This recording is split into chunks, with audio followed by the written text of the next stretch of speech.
Ran through open fields this morning, fields without trails.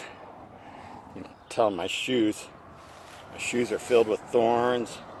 The kind of running where you have to go along and step on barbed wire occasionally to push it down and step over it. Foggy. I'd waited later for my run, hoping that the fog would clear, thinking I'd get to run in the sunshine. Didn't happen. I guess it's supposed to be sunny today. All I could think was, there's a fog upon LA, and my friends have lost their way. I was running through one particular field, and as I came up on this big spot of tall, waist-high grass, suddenly, right from the midst of it, exploded this big jackrabbit. You know, jackrabbits are so different than cottontails or anything else. I mean, size of a small dog, literally big. It took off running, and it exploded out.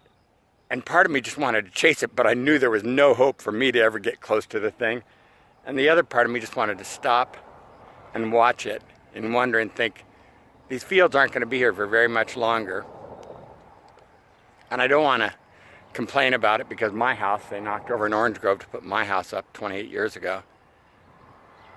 And the fields that I run now are flattening regularly, and I whine about it on a regular basis, but friends in Long Beach posted some pictures of Barbara Bell's old house on Naples, on the peninsula actually, on the peninsula side where the big sycamore tree leans out. I remember the summer of 1969, 50 years ago this summer. That's when I started sailing regularly with my friend Robin Strecker. And I'd sailed before that, but never regularly. And Robin and I sailed that entire summer. We hooked up at the beginning of the summer at a concert and recreation park that my brother Tim and his friend Art put on. Thanks, Tim and Art. And we started sailing together. Robin needed a crew. I was ready to learn and do whatever she needed me to do on that little C-15. And so we learned everything inside the bay. We had water fights. We had all that kind of stuff. We raced the little Flying Dutchman juniors. We even attempted to go against the Flying Dutchmans, which we had no chance. We whipped the little Lido's butts. You know, we just really had a good time out there. And occasionally, these two guys would want to take their Flying Dutchman junior and invite us to go down and sail down to the Queen Mary. Now, the Queen Mary, by the time you come out of Alameda's Bay, or you put it in the water over at Robin's house, the boat at Robin's, or in front of the Bell's place, and Barbara had Hobie Cat number 1. To get all the way to Queen Mary was about 5 miles. And once you're out into the open ocean, I mean, you're actually working really hard on a C-15. And Robin, even when we were 15 years old that summer, Robin was ripped. I mean, ripped all the way across from hiking out. And the only thing that's in your body at that point are your calves and your ankles underneath hiking strap. The rest of you is leaning way out. She's on an extension, using the extension on the rudder. And me, I'm out there just hanging out, and my job is to be dead weight. My job is to be dead weight, hang out as far as I can. I am nowhere near as ripped as Robin, and I'm constantly, we'd get about 2 or 3 miles down, and I'd be whining, Robin, turn the boat around. It's going to be so much hard work, the wind's only coming up. And she would say, oh, it's going to be downwind coming back. It's going to be so much fun. It wasn't going to be downwind coming back. It was still going to be onshore, and it was going to be just as much work coming back.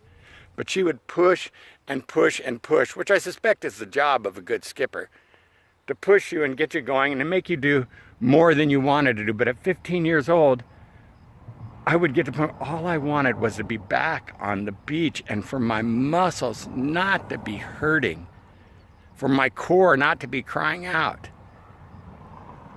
to the point that it didn't bother me to complain to Robin, please, please, Robin, take me back.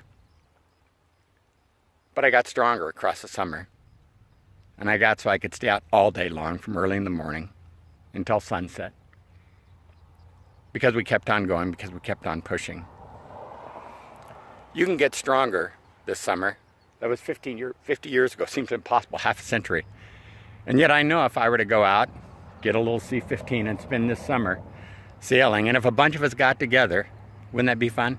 And we started sailing on a regular basis out there, and we started pushing ourselves, and we started hiking out again. Old as we are, we'd tighten up, we'd get strong, we would get better.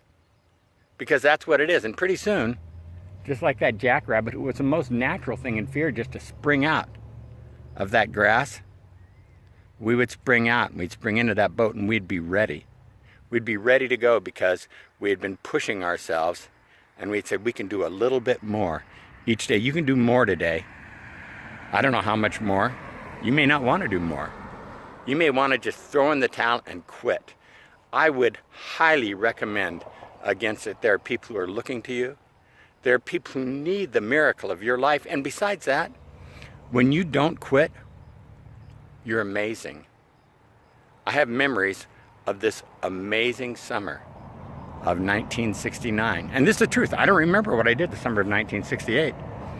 I don't remember what I did the summer of 1967. I don't remember what I did in the summer of 1966. I started sailing some the summer of 1966. But I don't remember a lot of those things.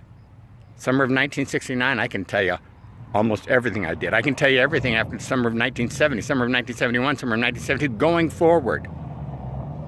Because in the summer of 1969, I learned how to push myself just a little bit harder.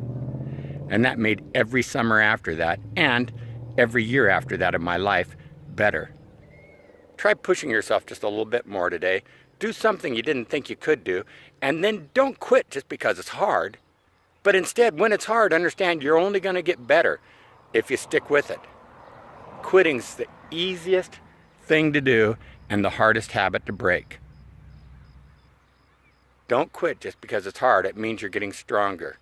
Hey, go out there and be the miracle today. God bless you. Have a fantastic day.